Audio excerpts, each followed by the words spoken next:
नहीं पूछूंगी क्योंकि मैं पहली बार बिरसा ब्रिगेड के किसी कार्यक्रम में आई, लेकिन बिरसा ब्रिगेड को जानते काफी समय हो गया है।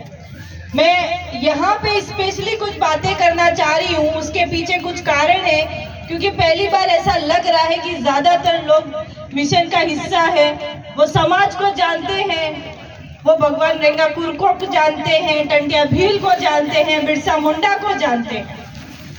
लगभग हर छोटी छोटी चीजों से परिचित लोग यहाँ उपस्थित है। तो मैं अपनी बात शुरू करना चाह रही हूँ। हम ये कहते हैं कि हम इस देश के मालिक हैं, और हम ये सिर्फ कहते नहीं, हम वास्तविक में भी मालिक हैं।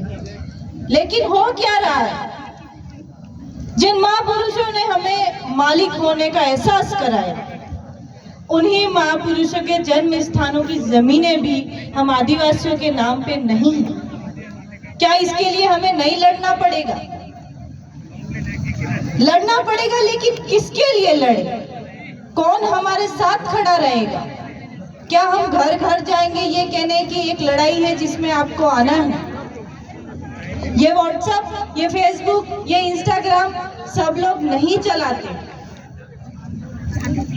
और इनमें आने वाली चीजें हमेशा सही नहीं होती। कई बार लोग ग्रुपों में पढ़ के एक विरोधाभासी जीवन जीने लग जाते हैं। हमने तो ये पढ़ा था, कहाँ पढ़ा था? तो वो किसी किताब का नाम नहीं लेंगे, वो नाम लेंगे व्हाट्सएप का। तो यहाँ बैठे तमाम युवाओं, मेरे भाइयों और बहनों, मोदी जी वाला बोला ऐसा नहीं बोलना, लेकिन यहाँ बहनें भी हैं, भाई भी है, इसलिए मैं कह रही हूँ कि समय निकालिए, व्हाट्सएप की दुनिया से बाहर खोजिए कुछ किताबों में। नहीं समझ में आए तो गूगल भी आपका ऑप्शन है, और नहीं समझ में आए तो बहुत सारे बड़े बड़े वैचारिक गुरु हमारे बीच में हैं। मैं जब देश के अलग अलग हिस्सों में जाती हूँ तो मैं ये देखती हूँ कि गैर आदिवासी लोगों ने आदिवासियों के बारे में बहुत कुछ लिखा है। कई जगह वो जल जंगल जमीन को लड़ने की लड़ाई निरंतर जारी रखे, लड़ाई हम भी जारी रखे हुए, लेकिन गिनती में गैर आदिवासी ऊंचाई पे चले जाते हैं, क्योंकि उनके कार्यक्रम बड़े बड़े होते हैं और उनकी किए हुए कार्यक्रम बड़े बड़े न्यूज में पब्लिश हो जाते हैं, और हमारे कार्यक्रम बस ऐसे होते हैं और उसको हम ही देखते, कहीं न्यूज में वो चीज नहीं आती। और आजकल तो मैं देखती हूँ कि हमारे समाज का भी मीडिया बहुत ज्यादा आगे हो चुका है। धीरे धीरे समाज बदल रहा है। मेरी आप सबसे एक ही गुजारिश है, समाज का मतलब ये व्यक्ति किस वैचारिक संगठन का हिस्सा है वही समाज है, ऐसा नहीं होना चाहिए। नारी शक्ति थोड़ी देर के लिए निवेदन है, बैठ जाए अपने स्थान पे।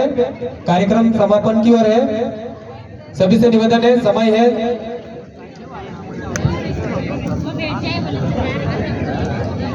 कार्यक्रम की अंतिम समय चल रहा है, पूरा दिन आप लोग बैठे हैं, तो शाम होते टाइम तो हमें भी ऐसा होता है कि चलो अब खत्म किया जाए, तो ऐसा ही नारियों में भी हो रहा है। बहुत बड़ी बात है कि नारी शक्ति यहाँ तक इतने समय तक बैठी है, तो वो उठ रही है तो कोई बात नहीं, क्योंकि सबका समय होता है, अपने गंतव्य स्थान पे पहुँचना होता है। मैं आप सबसे ये कहना चाहती हूँ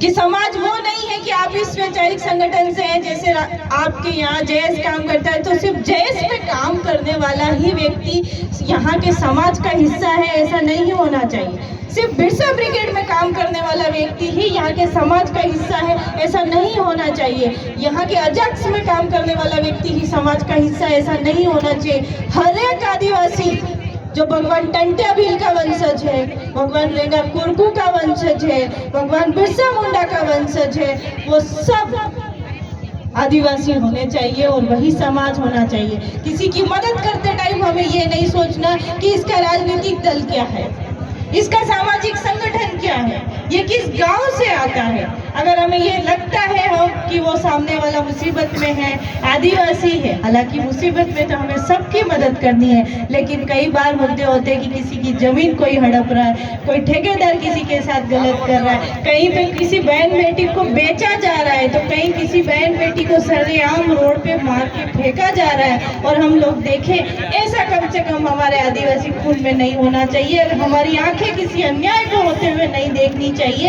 ऐसा मेरा आप सबसे निवेदन है।